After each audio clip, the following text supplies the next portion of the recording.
Hello everybody, BrioS here. Today I have for you the battle mech with the longest arms in the game, the Rifleman IIC.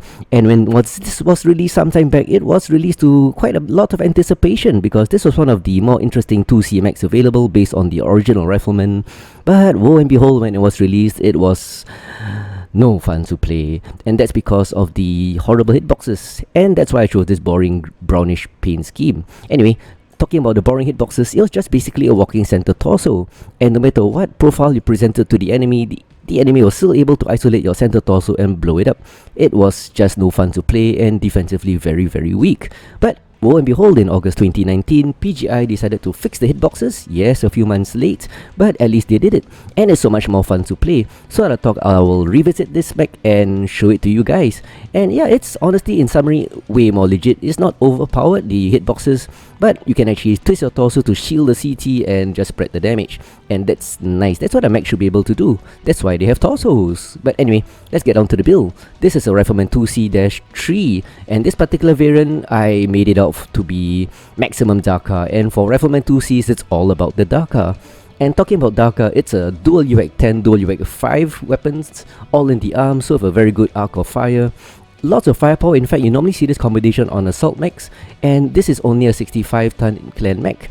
And this is possible because the XL engine is really small, 235, giving it a speed of only 58.6, and honestly not much ammunition at all. 3 tons of ammo for the uAC 10s and 3 tons of ammo for the uAC 5s. So you don't have much firepower, so you got to look out for that good shot and don't waste that ammunition. But given a chance, you have a lot of burst DPS and you just can deal so much damage. And thankfully, you can take it back now because the hitboxes have been fixed. So anyway, that's the build, simple build. As for the skills, 46 SPs into firepower because you want to maximize those weapons. You don't have much ammo, so let's make every piece of ammunition count. So of course, most important, you need 2 nodes of magazine capacity, increasing the ammo significantly, and that's about 20% increase, and that really helps. The other skills of course give you a cooldown of 7.2, heat reduction of 8.4, which is really important. This is a really hot build because of the ghost heat. Range improvement of 11% does help, especially the uAC 10s, because if you go in too close, well, with the 65-ton mech with no defensive quirks, you will still take damage and die easily. Velocity of 15% allows the round to hit 15% faster, and that's good. So that's the firepower skill tree. For survival, I put in 21. That helps a bit because it's still going to draw lots of fire. You're not really fast, so you need a bit more armor to make you live just a little bit longer on the battlefield. So 21 SPs in this combination gives you almost 12% more armor, 16% additional structure, which allows to help you absorb a bit more heat damage. But if you're bad at managing heat like me, it makes no difference. So that's it. For mobility, I didn't spend any because I spent most of it on firepower. No jump jets. You can put jump jets on the mech, but I'm not doing it, so you don't need any SPs in jump jets. Operations, 13 SPs for the 5 nodes of heat containment. That allows you to fire a lot more before needing to overheat and spend that cool run, or cool shot that is. And talking about cool shots, 11 SPs in auxiliary tree for the dual enhanced cool shots with the cool shot cooldown. That allows you to use the second cool shot faster. And even though these are darker weapons which don't generate much heat, because you generate ghost heat, it's gonna run really hot, and you'll see that in the gameplay. And of course, 2 additional artillery strikes to maximize damage. So that's it. The Rifleman IIC with the fixed hitboxes is actually really fun, and I enjoyed it. So in fact, the gameplay that you'll see, 2 matches, all was collected within like 1.5 hours of gameplay, and it's just honestly so much more fun to play the Rifleman IIC now. So I do recommend getting this mech if you want a high DPS glass cannon kind of mech. Anyway, let's get on to the battlefield with the Rifleman IIC-3, and I'll show you this mech in combat, so let's go. So here we are on Grim Plexus for the first match of this video, and one thing about this build, you want to put big chunky guys in front of you to draw fire, because despite the fixed hitboxes, it's still very fragile. And as you can see, I got a linebacker on my left and a few big chunky mechs at the catapult and the Victor in front. So as usual, we'll see contact there. Gonna use the range of the Daka to lay down some fire and try not to draw too much aggro. So mothering the shots, don't want to waste too much ammo. There's a mech there, so I think I'll just drop an RT in that little nook. That will cause a bit of distraction as we move up. So gonna rotate to Golf 7, which is a better route. Piling through the left side there, Echo 7 is kind of a choke point. Oh, my RT got a few hits. Go right guys, go by Golf 7, it's easier. Yep, trying to get the team to rotate right. They have a UAV, Fox 8. It's actually a bit easier to go right by Golf 7 because with this area here, right here, you can actually crest and do a bit of damage, and the fastest mech can go by Golf 8. So one thing about the arms, you got a pretty good reach. I was able to lay down some fire. Burst damage is good on this burst DPS. If this poor guy's gonna find out, this poor Niger, he's already caught in the rear. But if you look at the heat, it's really hot. Oh, that Niger is caught. Firing those 4 rounds really generates lots of ghost heat. So the top being empty, you're gonna move right across. Use those arms to lay down fire at the targets below. Huntsman Alpha is licked. Already blow off his leg with that high DPS. Those ATMs did a bit of damage, but with the fixed hitboxes, it's Alpha, not so bad actually. At least it's spread Monsoon out. Alpha, left leg. Calling him out, targeting his left leg, friendly mechs moving in, and that's the first kill. Target. Reaching the maximum heat on this mech really fast and shutting down. So thankfully I'm surrounded by friendlies, so it's kinda safe to shut down here. There's Foxtrot, and yep, he goes down. Called him earlier. Oh, we have an Atlas and a Crab. Target rich environment. The arms allow me to shoot down. One problem with fighting on hills is that the pitch isn't really good on most mechs, so you can't aim down. This guy's in big trouble and he goes down. KMDD solo kill on the Atlas. The Crab is caught really bad. But target rich environment, trying to get as many kills, gonna redline it. If you look at my paper doll, I'm actually pretty fresh. But with the heat coming in, it's on override. I want that kill. Dual kill. Heat damage blew off something. Gonna shut down to prevent it from killing me. Oops, but I'm still overheating. Gotta shut down again. Oh, the heat. Yeah, this mech is really hot. I'm still not used to the heat. I didn't get much games in recently with the Rifleman IIC after the hitbox fix. And somebody got me as I just came out of shutdown. But in that short time I did lots of damage. 800, almost 900 damage and 4 kills. Almost 900 damage. 8-5, that pretty much turned the Guys, you can game. do this. Moving in earlier with Cycles of the destruction. target rich environment, just laying in Drillers lots the of biggest threat. firepower. Mech Cost Brawler. me my mech because of the overheat. But it gave us a significant advantage. Be 8-6. careful, we're all kind So of those 4 on. kills really helped. Drill at left So also now, shut down. spectating this Fafner. Lots of UX. I actually have more firepower than this mech, interestingly enough.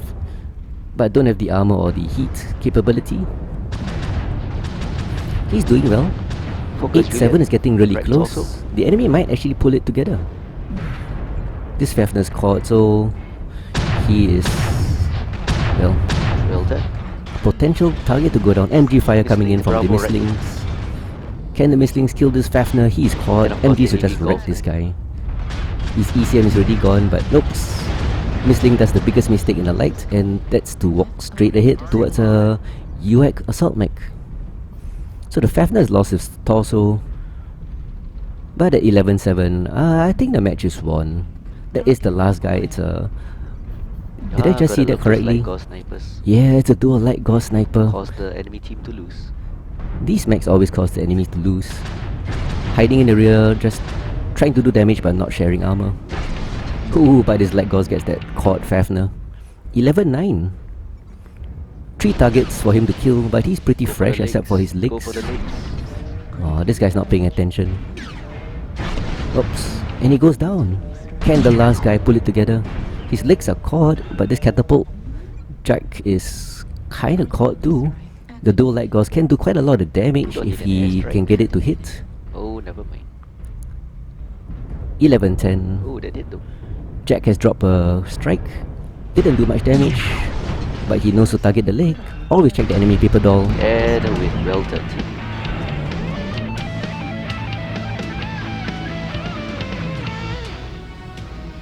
So as you can see, the new Rifleman IIC is, or rather the new hitboxes are pretty darn good. So 4 kills, 2 solo, 4 KMDDs, decent damage. I lost a torso, so this build runs really hot. So losing a torso causes me to, well, have the heat spike. Couldn't recover in time, so well, kinda died. Funny thing is, I didn't explode from heat. I was able to power up, and that's when somebody killed me. So anyway, 887, 4 kills in the Rifleman IIC-3 with the improved hitboxes. Very playable now. As you could see from the previous match, the burst DPS on this build is just amazing, allowing it to do so much damage in a short period of time. And in the previous match I was able to nick a few kills, and that's really nice. But unfortunately I have horrible heat management and I just cooked myself to death. So that's something I gotta improve on, dealing with the heat, but I guess it'll come with time, especially again when I get used to this mech again.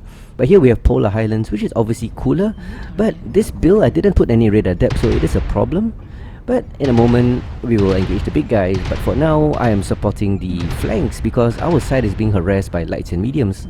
A huge wolf pack here, lights and medium just duking it out, and I'm in a perfect position to give some support fire. So target rich environment yet again, but very fast moving targets, like we have Delta, Arctic Wolf and his leg. Oops, I kinda shot our friendly Rifleman, and here the lack of radar depth is gonna cost me a bit of armor. So yeah, there's Golf, probably a Lerm boot, causing me lots of damage from Lerms. My rear right torso is already caught. And yeah, in that case I'm just gonna move up to some mechs. You got the ECM mech in front, the Thanatos. I don't think I can reach him, so I'm just gonna stay behind cover here. Best way to avoid Lerms is just to not be in LOS. So we have uAC there, he's a nice guy and a Mad Dog. Yep, he's licked. Oh, it's a dual LB10 build, interesting. Golf has weak links. Yep, Golf has weak legs, so I'm just gonna try blow his legs off at range. And here we have a Medcat too, probably a meta build. Oh no, not really, it's a Death Strike. Kind of meta-ish anyway. So lots of UAC fire, trying not to overheat because the last game I just dealt myself so much damage, and yeah, like I said, I cooked myself. So moving in a position to put the Shadowhawk and the Rifleman on my flank and or in front, trying to let it draw aggro from the enemy, trying to manage my heat, firing and giving a break so that I don't overheat. That Warhammer 2C is already caught, and this guy has been doing lots of damage to me. But thankfully the hitboxes are better now, like I said, and the damage is spreading nicely. So I'm going to forward to engage him because I have big guys on my right, and yeah, I got friendlies on my left. But this is a bad position. I really lost an arm. Side torso is caught. Surprisingly my CT is not caught yet. Gotta take him out fast before the Fafner behind gets me. At least I got one kill. Oh, here's the big trouble for me. Overheating, side torso destruction, missing a right torso. Gonna have to shut down before the heat kills me again. As you can see, I really need to get used to the heat on this build. CT caught, but mainly due to heat. As you can see, the hitboxes helped quite a bit. Spread the damage to my right torso, my left torso, and I didn't get caught in a CT initially. So anyway, where's that Fafner? Yeah, he's fresh. Got a few lights harassing him. Oops. Yeah, yep, whatever, the assassin. So he's caught. I'm gonna try give him some fire. I still got my UAC 10 and my 5. The assassin is not gonna be able to take him down. He's caught, yep, and I nicked it. So I don't believe in falling back when I'm caught. I believe in trying to play a bit more defensively because I still have firepower, and the team needs it right now is 7-8. Very close, and yep, no way I can survive against that Black Knight. 800 plus damage, 2 kills. But as you can see, the hitboxes helped. I didn't get called out in the CT so fast. The damage did spread.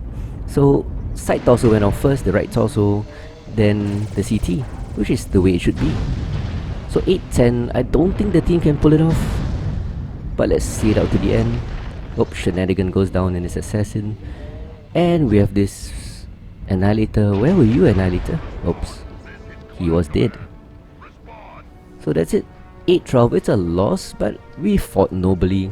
And the damage did spread nicely. So let's take a look at the scores.